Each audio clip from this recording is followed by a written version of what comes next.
고린도전서 13장 4절 이하 7절. 사랑은 오래 참고 사랑은 온유하며 시기하지 아니하며 사랑은 자랑하지 아니하며 교만하지 아니하며 무례 행하지 아니하며 자기의 유익을 구하지 아니하며 성내지 아니하며 악한 것을 생각하지 아니하며 불의를 기뻐하지 아니하며 진리와 함께 기뻐하고 모든 것을 참으며 모든 것을 믿으며 모든 것을 바라며 모든 것을 견디느니라. 이는 하나님의 말씀입니다. 하나님 감사합니다. 아멘. 동영상 한 편을 시청하면서 오늘 사랑 플러스 16번째 시간을 마무리하겠습니다.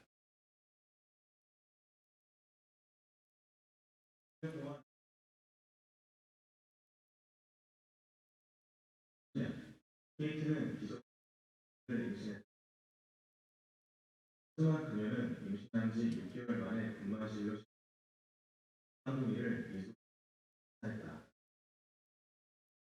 그 아이 중 둘째 에밀리는 건강했지만 둘째는 원천한 제이미의 상태였다. 출산 후 몇 분이 지나도록 호흡을 거의 하지 못했기 때문이다. 의사들은 20분이 넘도록 아이의 심장 공수를 높이려는 소용이 없었고 부부는 아기가 사망했다는 통보를 강서는 서서가는 아기의 몸을 엄마의 가슴에 케이트는 울먹이며 방 안의 모든 사람에게 나가다 그리고 차가운 아기의 몸을 따뜻는 남편에게도 소식을 먹고 침대로 올라오라고 말했고 그는 침대에 누워서 그의 품에 꼭 입혀놨다. 놀라운 순간은 그 다음부터였다. 그 상태로 5분이 지나자 그의 몸이 움직이기 시작한 것이다. 그분은 급히 의사를 불렀다. 하지만 아기의 움직임은 자연 간사적인 것이며 살아날 가능성은 없다. 결국 저희는 아기를 찾아냈지만 그 최대한 마지막 순간을 의미 있게 보내고 싶었고 만나고 싶었고 되고 싶었고 부모가 누구인지 알려주고 싶었고 얼마나 사랑하는지도요. 그 인사를 하기 아쉬웠던 부모는 이를 껴안은 채 설명해주며 자신들이 그를 임신하기 위해 얼마나 애썼는지 알려주었고 부모의 품 안에서 편안히 떠날 수 있도록 꼭 껴안아 주었다. 한두 시간이 지날 즈음 꽃의 기적이 일어났다. 제이미가 눈을 뜬 것이었다. 저희는 아기가 세상을 떠나기 전 그 두 눈을 바라볼 수 있다고 생각했는데 시간이 지나도 아기의 눈은 계속 떠져 있었고 작은 손을 뻗어 내 손가락을 잡기 두 부모는 너무 놀라 입을 다물 수 생명이 다시 태어나는 기적 같은 순간이었기 때문이다. 어떻게 이런 일이 가능? 호주 사람들이 캥거루 케어라고 부르는 것이 있다. 캥거루는 새끼가 태어나면 제 주머니에 새끼를 넣어 를 맞다. 이거에 따르면 사람 또한 마찬가지로 그 저쪽이 신생아의 심장 박동을 조절하고 스트레스를 낮추고 케이트와 데이비드 소등 호흡을 더 강하게 케이트는 본능적으로 해야 할 일을 알았습니다. 그녀가 아니었다면 이는 이 세상에 태어나지 못했습니다. 심각한 산소 부족을 살아난다고 해도 마비가 우려되는 상황이었지만 정말 다행스럽게 문제 없이 건강은 5세 되었다. 조금 최근에서야 그들이 겪은 이야기를 세상에 알리게 되었고 이 놀라운 사건은 세계 뉴스에 보도되었다. 데이빗은 페이스북 페이지를 통해 조산아를 지원하는 이란 후원금을 모으고 있다. 의료진도 포기한 생명을 살린 엄마 그리고 사람과 사람 사이의 따뜻한 그 어떤 것을 이야기는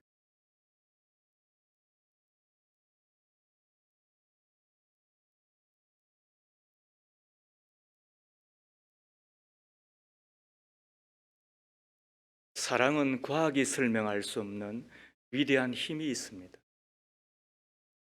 사랑은 과학이 설명할 수 없는 위대한 힘이 있습니다. 사랑하며 사십시다. 사랑에는 기적이 있기 때문입니다. 이 시간 저는 스스로에게 물어봅니다. 나는 사랑의 사람인가? 아니면 사나운 사람인가? 그렇다면 본질적인 사랑이 무엇일까요? 바울은 정확한 답을 주고 있지 않습니다. 당연한 것 같습니다. 사랑을 어찌 정의할 수 있겠습니까? 그 대신 사랑하는 삶이 무엇인가 하는 것을 오늘 읽은 본문에서 다시금 우리에게 깨우쳐 주고 있습니다. 무엇이 사랑입니까? 첫 번째, 사랑은 그리스도인의 삶의 본질입니다. 사랑은 우리의 삶의 본질이 됩니다. 우리는 사랑을 크리스찬의 미덕 정도로 생각합니다. 크리스찬의 삶에서 사랑이란 것이 있으면 좋고 없으면 할 수 없는 정도로 생각하는 경향이 있는 듯 합니다. 그래서 교회 생활을 오래 하신 분들을 종종 보면 거칩니다. 까다롭습니다. 그리고 어떤 때는 신경질적이고 또 사나울 때도 있습니다. 왜냐하면 믿음으로 산다고 하기 때문에 믿음으로 봉사하고 믿음으로 수고하고 믿음으로 모든 일을 다 한다고 하면서 사랑을 빼놓기 때문은 아닌가 이런 생각을 해보게 됩니다. 그러나 사도 바울은 우리에게 이렇게 전합니다. 사랑이 없는 은사와 섬김은 아무 소용이 없는 것이라고. 오늘 1절, 2절 말씀을 한번 보십시오. 내가 사람의 방언과 천사의 말을 할지라도 사랑이 없으면 소리나는 구리와 울리는 꽹과리가 되고 내가 예언하는 능력이 있어 모든 비밀과 모든 지식을 알고 또 산을 옮길 만한 모든 믿음이 있을지라도 사랑이 없으면 내가 아무것도 아니요. 1절과 2절에 연결되어 있는 은사들, 방언이나 예언이나 지식이나 또 믿음의 능력 등등은 고린도 교인들이 매우 자랑스럽게 여긴 것들이잖아요. 그런데도 불구하고 하나님은 뭐라고 이야기하십니까? 사랑이 없는 은사는 아무것도 아니라고. 매우 충격적인 이야기입니다.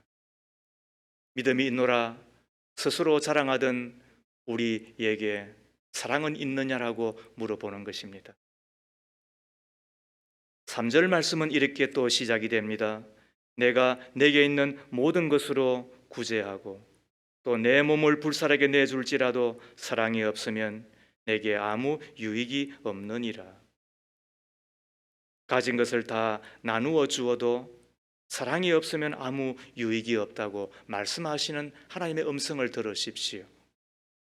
우리가 가진 것을 다 나누어 주면 당연히 사랑이라고 이야기하여야 되잖아요. 가진 것을 다 나누어 줌에도 불구하고 그것이 사랑 없이 가능한 것인가 생각해 보는 거예요. 어떤 때는 내가 존경을 받기 위하여서 사랑한 사람이 있을 수 있습니다.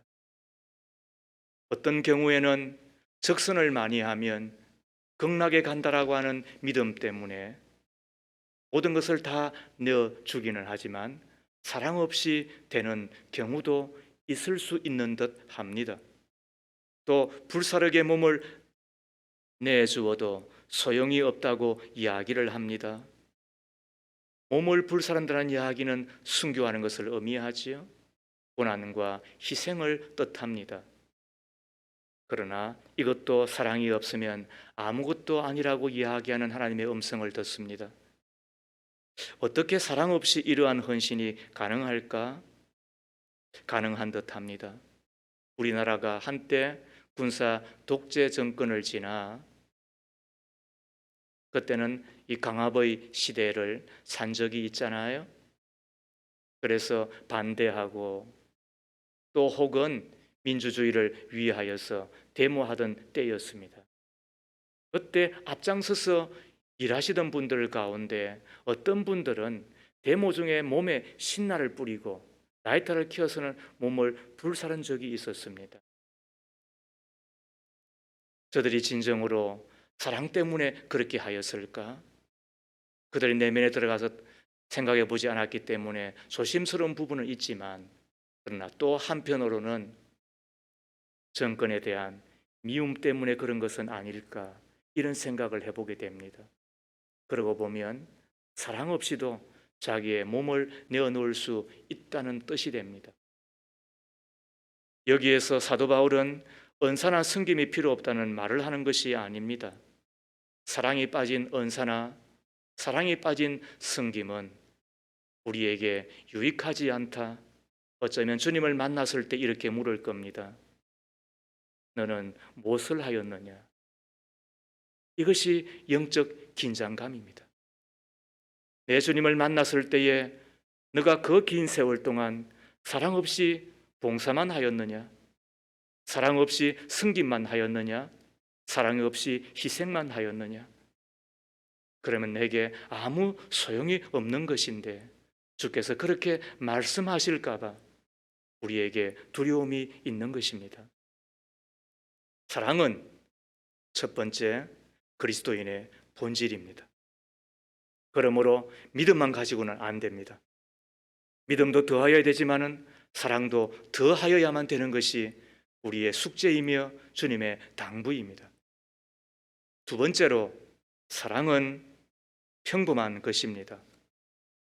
우리는 사랑이라고 하면 오히려 가진 것을 다 내어주고 피를 흘리면서까지 희생하는 것이라고 생각합니다. 틀린 말은 아닙니다. 그러나 참된 사랑은 매우 적은 것인 것 같습니다.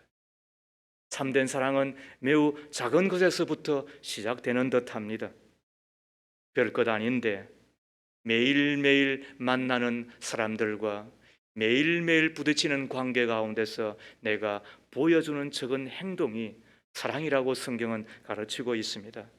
사실 우리는 추상적으로 사랑하는 것은 비교적 쉽잖아요. 대상이 크면 클수록, 또 추상적이면 추상적일수록 사랑하기가 쉽습니다. 예를 들어서 인류를 사랑한다든지 나라를 사랑한다든지 또 심지어 교회를 사랑한다든지 하는 것은 쉽습니다. 왜냐하면 추상적이기 때문에 그렇습니다. 간혹 마징가 젯 증후군이라는 이야기 들어보셨죠? 남성들이 빠지는 건데요. 바깥에 나가면은 지구는 내가 지킨다. 그래서 마징가 젯 이렇게 이야기한다는 거예요. 근데 집에 들어오면 배 깔고 TV만 켭니다. 가장 사랑해야 될 사람 앞에서는 무심한 자가 되고 맙니다. 이것을 마징가 제트 증후군이라고 이야기를 합니다. 왜 그런가? 사랑을 추상적으로, 그리고 또 사랑을 큰 것으로 여기기 때문인 듯합니다. 예를 들어서 슈바이처 박사 같은 경우는 의사요, 또 신학자요, 음악가이지 않습니까? 그가 아프리카 오지에 들어가서 흑인들과 함께 살면서 저들을 위하여 얼마나 많은 봉사를 합니까? 그런데 그를 만났던 이들의 보고에 의하면 흑인들 앞에서 상당히 위압적이었다. 그리고 관계가 주종의 관계 정도로 비춰졌다는 거예요. 아마 처음에는 안 그랬을 거예요. 그런데 차츰 시간의 무게를 이기지 못하고 자신의 희생 자체에 더 보람을 느끼고 자신의 희생을 자랑스럽게 생각하면서 그런 오류에 빠진 것은 아닌가, 이런 생각을 해보게 됩니다. 인류를 사랑한다는 박애주의자들, 민족을 사랑한다는 통일주의자들, 국민을 사랑한다는 정치가, 노동자를 사랑한다는 민권운동가, 교회를 사랑한다는 목사들도 얼마나 진정으로 사랑하고 있는지 스스로를 점검해 볼 필요가 있습니다. 어쩌면 사랑하지 않으면서도 자신의 모든 것을 다 내어줍니다. 사랑이 없이도 희생하고 피 흘리고 그리고 진액을 짤 수 있습니다. 정말로 사랑하느냐 그렇지 않느냐는 가장 가까운 사람에게 오래 참고 있는 온유한가 친절한가 부드러운가 나의 가장 가까운 사람에게 자랑하지 않고 교만하지 않고 무례하게 행하지 아니하고 자기의 유익을 구하지 아니하고 성내지 아니하고 있는가 점검되어야 되겠죠. 왜냐하면 사랑은 매우 평범한 것이니까 그런 것. 세 번째, 사랑은 부자연스러운 것입니다. 사랑은 평범한 것임과 동시에 매우 부자연스러운 것입니다.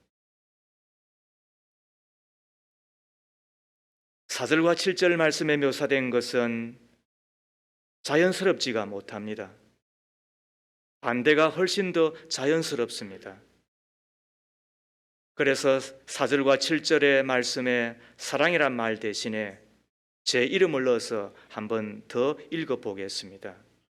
이수처럼 오래 참고 이수처럼 온유하며 시기하지 아니하며 이수처럼 자랑하지 아니하며 교만하지 아니하며 무례 행하지 아니하며 자기 유익을 구하지 아니하며 성내지 아니하며 악한 것을 생각하지 아니하며 불의를 기뻐하지 아니하며 진리와 함께 기뻐하고 모든 것을 참으며 모든 것을 믿으며 모든 것을 바라며 모든 것을 견디느니라. 읽어보면 잘 안 어울리잖아요. 여러분들이 저를 아는 것보다도 훨씬 더 제 자신을 잘 아니까 너무 어색해요. 너무 부끄러워요.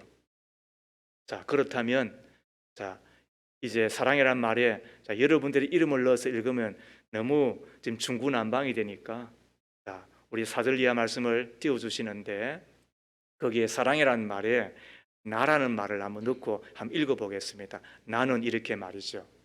한번 읽어볼까요? 나는 오래 참고 나는 온유하며 시기하지 아니하며 나는 자랑하지 아니하며 교만하지 아니하며 무례 행하지 아니하며 자기의 유익을 구하지 아니하며 성내지 아니하며 악한 것을 생각하지 아니하며 불의를 기뻐하지 아니하며 진리와 함께 기뻐하고 모든 것을 참으며 모든 것을 믿으며 모든 것을 바라며 모든 것을 견디느니라. 어떠세요? 저보다 여러분들이 좀 더 나은 것 같아요. 여러분들을 칭찬하고 싶어요. 그러나 스스로를 생각해 보면 그래도 조금은 아직은 아닌데 그런 마음이 있으시잖아요. 왜? 사랑은 의외로 평범한 것처럼 보이는데 부자연스러운 것이기 때문에 그런 것입니다. 그렇다면 이제 세 번째로 이 사랑이라는 말에 예수님의 이름을 넣어서 읽으면 어떨까요? 제가 읽겠습니다.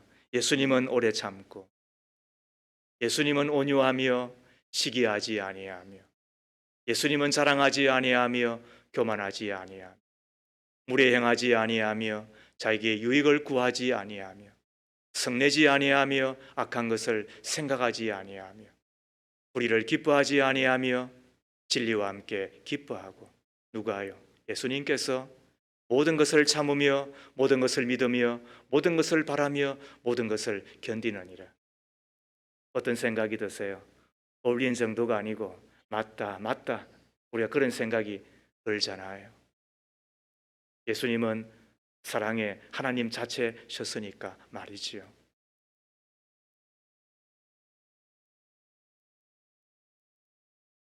그러나 우리에게는 사랑이 부자연스럽습니다. 오래 참지 못하고 불친절하고 시기하고 뽐내고 교만하고 무례하고 자신의 유익을 구하기에 발빠르고 성내고 원수를 맺는데 우리는 훨씬 쉬운 자신을 발견하게 됩니다. 그러고 보면 우리에게는 사랑의 능력이 부족한 정도가 아니라 사랑의 능력이 너무나도 없습니다. 그렇다고 우리가 사랑을 포기해야 될까요? 이제는 사랑할 수 없는 자일까요? 우리가 사랑의 삶을 살기 위하여서 제일 우선해야 될 것이 있습니다. 그것은 하나님 내 속에 사랑이 없습니다라고 자인하는 것입니다. 여기서부터 사랑의 삶은 시작됩니다. 지난주에 제 아들이 결혼을 하고 가정을 이루었습니다. 또 이번 주도 우리 또 젊은이들이 결혼을 하고 또 가정을 이루게 될 것입니다. 행복한 가정을 이루고 건강한 가정을 이루기 위하여 부부가 해야 될 최우선이 뭔 줄 아세요? 부부 성경학교에 가면 가르치는 것이 있어요. 그곳에서 가르치지 않다 하더라도 배우셔야 돼요. 제일 우선으로 해야 될 것이 뭔지 아세요? 그것은 우리가 서로 기도하자. 좋은 일이잖아요. 우리가 사랑하니까 이젠 절대 싸우지 말자. 또 필요하잖아요. 그러나 그것보다도 더 중요한, 그래서 우리가 꼭 잊지 말아야 될 것이 있습니다. 그것은 언제라도 우리는 싸울 수 있다. 자기의 연약함과 자기의 거침을 고백하는 거예요.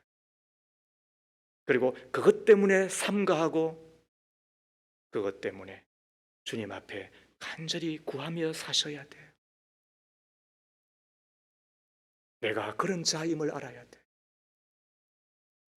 누구 앞에서는 한없이 신사이고 숙녀라 할지라도, 그러나 내 아내 앞에서, 내 남편 앞에서는 거칠어질 수 있고 미숙한 자로 드러나 스스로에게 실망할 수 있는 자임을 깨닫는다고 한다면 그것은 실망이 아니고 절망이 아니고 하나님 앞에서 두 손을 들고 기도할 수 있는 출발이 되기 때문에 그런 것입니다. 그러므로 주님 도와주십시오. 사랑의 주님, 저를 도와주십시오. 그때 성령께서 우리 가운데 임하게 될 것입니다. 로마서 5장 5절 말씀에 우리에게 주신 성령으로 말미암아 하나님의 사랑이 우리 마음에 부음바 되미니 그랬습니다. 우리에게 주신 성령으로 말미암아 하나님의 사랑이 우리 마음에 부음바 된다. 그 성령의 첫 번째 은사가 뭐예요? 그게 사랑이잖아요. 성령은 우리 연약함을 돕기 위해 이 땅에 오신 분이잖아요. 우리가 주님 앞에 간절히 구할 때에 기도 응답보다도 더 중요한 것이 뭐라고요? 가장 좋은 것을 주시는데 가장 좋은 것이 성령 충만이라고 말씀하시잖아요. 그 성령이 우리 가운데 충만하게 임함으로 우리가 연약함을 덮는 능력의 삶을 살게 될 것인데, 사랑도 우리 가운데 부음받음으로 말미암아 사랑하는 사람이 되는 줄로 믿습니다. 그러므로 우리가 다시 사랑을 시작할 수 있고 그 사랑의 삶을 계속할 수 있는 것 아니겠어요? 부자연스럽기 때문에 고백하고 사랑의 주님의 얼굴을 맞대어 보는 것 가운데 간절히 구하며 그 사랑의 삶을 계속해가는 우리가 다 되는 줄로 믿기를 주의 이름으로 축복합니다. 네 번째로 사랑은 연민에서부터 시작이 됩니다. 사랑은 연민에서 시작이 되다니 이게 무슨 말일까요? 생각해 보세요. 생각할 때 깨달음이 있고 깨달음일 때 내 것이 되는 거예요. 왜 사랑은 연민에서부터 시작이 되는 것일까? 사람을 향한 하나님의 사랑이라는 게 이 연민에서부터 시작하기 때문에 그렇습니다.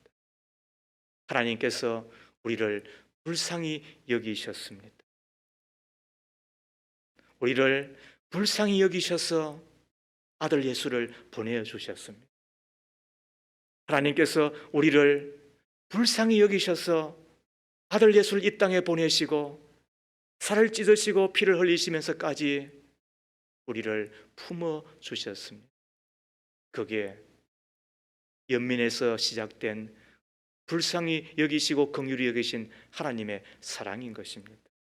그러므로 우리도 이웃을 사랑할 때, 오늘 읽었던 고린도전서 13장 4절이야 7절의 말씀처럼 오래 참음으로부터 시작하여 모든 것을 견디는 그 사랑의 삶을 살아가기 위하여 필요한 것이 뭐냐 하면 연민의 마음, 사람에 대한 연민의 마음입니다. 사람이 연민의 대상인가요, 목사님? 어떤 때는 부러워 죽겠는데요. 알지 모르지만 곰곰이 생각해 보십시오. 사람이 얼마나 불쌍한 존재로 또 연민의 대상이 되는지. 다른 것 그만두고라도 늙어 죽어간다는 것이 인간을 불쌍하게 만들잖아요. 나이 드신 분들 배우자의 얼굴을 쳐다보세요. 팽팽하던 피부가 쭈글쭈글해지고 총기 있던 눈 가장자리가 힘없이 축 처진 것을 보면서 연민의 마음이 들지 않으세요? 장례식에 가서 관에 누운 사람을 보면 결국 이렇게 될 것을 그렇게 안다라고 걱정하고 고민하며 살았다는 것이 불쌍하게 느껴지지 않으세요? 젊은 연예인들을 봅니다. 인기 정상을 누리지만 연등 많은 대중들이 더 젊은 사람, 더 튀는 사람이 나오면 그들도 보지 않을 때가 곧 올 텐데 마치 영원한 인기리에 살 것 같이 구는 모습이 불쌍하지 않으세요? 40대 가까운 배우들이 젊게 보이기 위하여 먹을 것 못 먹고 하루에 2~3시간 땀 흘려 운동하는 것을 보면 불쌍하지 않으세요? 정치에 맛이 들여서 거짓말과 배신을 식은 죽 먹듯이 하면서도 애국 애족을 부르짖는 저들을 보면 불쌍하지 않으세요? 기업 운영하면서 조금이라도 긴장을 늦추면 언제 경쟁 상대에게 눌릴지 몰라 전전긍긍하면서 사업을 하나님처럼 생각하며 전 인생을 쏟아붓는 것을 보면 불쌍하지 않으세요? 우리 주변에는 분노로, 욕심으로, 열등감으로, 악습으로 고생하는 사람들이 많이 있습니다.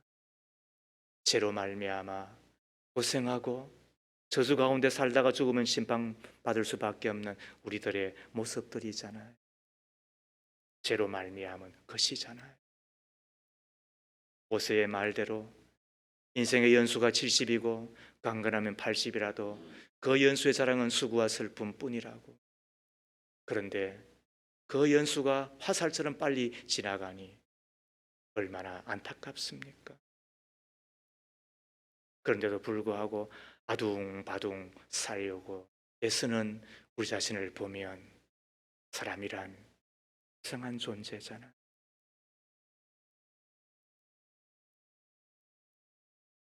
그때 우리가 해야 될 기도가 뭘까요? 하나님, 저에게 사랑의 마음을 주십시오. 좋은 거예요. 그러나 그것만큼이나 더 중요한 기도가 있다고 한다면 하나님, 사람을 이해하게 해주세요. 그래서 어떤 때는 예기치 못한 반응 때문에 배가 아파요. 그런데 기도하는 가운데 저분이 저런 삶의 배경이 있구나. 저분은 또 저런 가정의 환경이구나. 또 저런 처지구나. 그게 이해가 되면 그를 긍휼히 여기고 그에 대하여 연민의 정을 갖게 됩니다. 사랑이라고 하는 것은 내가 상처를 받는 것이라는 말씀을 드린 적이 있습니다. 그래서 사람을 사랑하면 사랑할수록 상처를 받습니다. 그래서 어떤 이들은 아예 실망을 하여서 사랑과는 적당한 거리를 두는 것이라고 이야기하지만 그러나 그 말은 100% 옳지 않습니다. 상처받으면서도 사랑하고 사랑하면서도 상처받기로 작정하는 것이 믿음의 삶일진데 그때 필요한 것이 뭐라고요? 주님의 그 사랑이 내 속에 내려와 내 마음에 카페트가 깔리기를 바라는 것이고 그와 동시에 상대방을 향한 연민의 정을 느끼면서 너나 내나 다 불쌍한 사람들, 그래서 너도 이렇게 반응하고 너도 이렇게 사람을 향하여 대하고 우리가 다 그렇게 살아가는 것이지 뭐.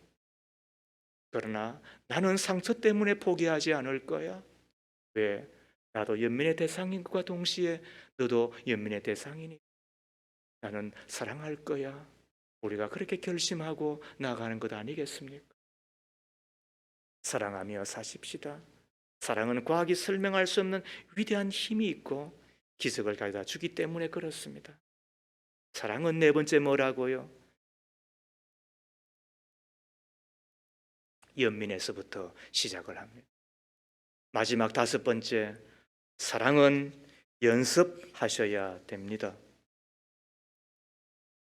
에릭 프롬은 그의 저서에서 사랑은 기술이라고 정의하였습니다.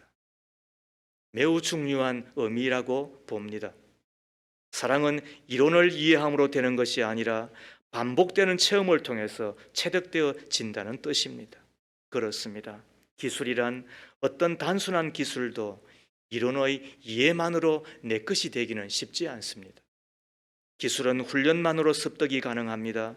그러므로 기술을 얻기 위해서는 훈련해야 됩니다. 훈련하되 반복하여 연습하는 훈련을 하셔야 됩니다. 그때 내 것이 됩니다. 제가 청년 사역을 할 때 청년들을 데리고 강원도 화천을 갔습니다. 여름 성경학교도 해주고 또 밭에 나가서 밭일도 좀 해드렸습니다. 제가 꽃갱이를 들고 흙을 막 팠는데 청년들은 설렁설렁 하는데 저는 아무리 해도 잘 안 되더라고요. 그 마을의 청년들이 저를 보고서는 와서 한마디를 합디다. 도사님, 노가다도 기술입니다. 힘준다고 막 한다고 되는 것 아닙니다. 노가다도 뭐라고요? 기술이래요. 사랑은 얼마만큼의 기술이 필요한 걸까요? 사랑은 뭐라고요? 매우 평범한 것이라 그랬죠.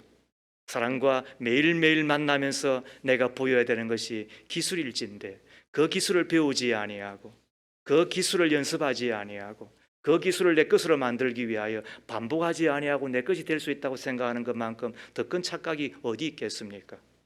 우리는 지난 15번에 걸쳐서 사랑 플러스 이야기를 함께 나누었습니다. 그 시작은 사랑은 오래 참고부터 시작이 되었습니다. 사랑은 오래 참습니다. 언젠가는 잘 될 것을 기대하며 오래 참습니다. 사랑은 온유합니다. 친절하고 따뜻함을 지나 내 힘을 다 쓰지 않는, 그래서 온유합니다. 사랑은 시기하지 않습니다. 남을 깎아내리는 시기하지 않습니다. 사랑은 자랑하지 않습니다. 자기를 과장하여 우쭐대지 않습니다.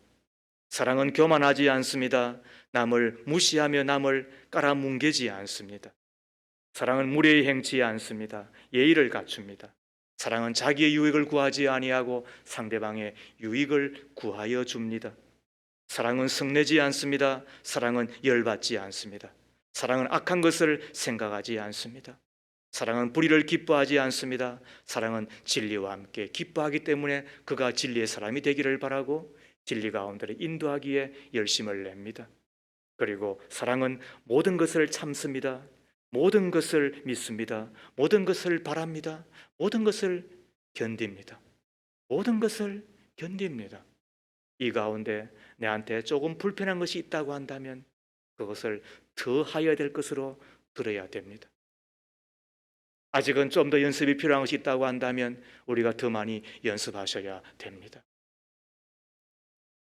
사람은 그렇게 산다 할지라도, 세상의 모든 사람들은 다 그렇게 산다 할지라도 믿음의 사람들은 나는 내 성질대로 살 거야 이렇게 말하지 않기로 작정하셔야 됩니다.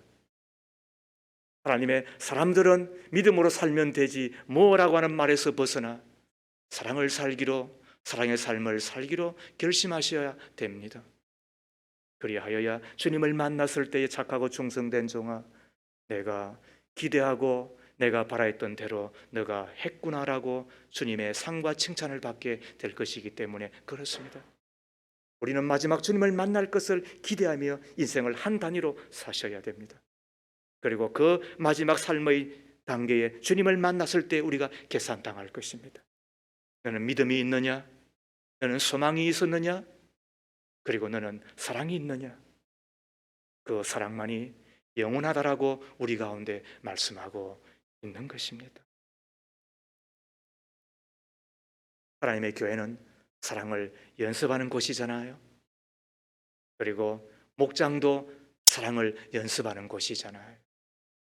우리의 가정도 어쩌면 사랑을 연습하는 곳이며 내 아들과 딸을 낳아서도 그 사랑을 보여주는 곳이 아닌가. 그래서 작은 교회, 그래서 작은 천국과 같은 곳입니다. 말씀을 마칩니다. 사랑하기 전에는 우리는 다 남남이었습니다. 부부도 사랑하지 않으면 남남입니다. 부모, 자식 간에도 사랑이 없으면 남이지 뭐겠습니까? 믿음의 공동체 안에서도 사랑이 없으면 우리는 남입니다. 사랑이 있는 곳에 하나 되는 감격이 있고 사랑이 있는 곳에 참 행복이 있습니다. 가정에도 사랑이 회복되어야 됩니다. 사람이 사는 곳에는 언제나 이 사랑이 있어야 됩니다. 그런데 홍수가 지면 물은 지천에 널려 있지만 먹을 생수가 없는 것과 같이 이 세상에는 사랑의 홍수를 이루고 있지만 그러나 참 사랑이 없이 왜곡된 사랑, 이상한 사랑, 나쁜 사랑, 그리고 안 좋은 사랑, 사랑의 노래만 가득한 것은 아닌가 생각을 해보게 됩니다. 이 현실을 어떻게 극복해야만 되겠습니까? 믿음을 더하십시오. 그리고 사랑을 더하십시오. 사랑은 평범한 것입니다. 사랑은 부자연스러운 것입니다. 사랑은 연민에서부터 시작이 됩니다. 사랑을 적극적으로 연습하고 실천하고 내 것으로 만들며 사셔야 되겠습니다. 왜냐하면 그리스도인의 삶의 본질은 사랑이기 때문에 그렇습니다. 사랑이 있으면 다 있는 것입니다. 모든 것을 다 가진 것 가운데 사랑을 더함으로 온전한 믿음의 종으로 주님을 만나기에 넉넉한 하나님의 사람들 되기를 주의 이름으로 축복합니다. 하나님 아버지, 주님의 사랑 때문에 오늘 우리가 이곳에 와 있습니다. 구원받은 것도 주님의 사랑 때문이요, 하나님의 사랑으로 저희들이 하루하루를 살아가는 가운데 진리 안에 거하며 참 자유를 구가하며 사는 저희들임을 믿습니다. 주님의 사랑은 끝이 없건만 우리는 사랑에 인색한 자요, 사랑에 매우 미숙한 자임을 고백합니다. 주여 우리를 용서하옵소서. 은사도 예언도 능력도 사랑 없으면 다 소용없는 것이라고, 믿음도 소망도 주님이 오시면 필요 없는 것이라고 말씀하신 주님, 사랑만이 영원히 남는 것이라고 말씀하시는 주님, 이제는 사랑하며 살게 하옵소서. 사랑의 성품의 사람으로 작은 예수로 세상을 축복하며 살아가는 우리 모두가 다 되게 하옵소서. 예수님 이름으로 기도합니다. 아멘.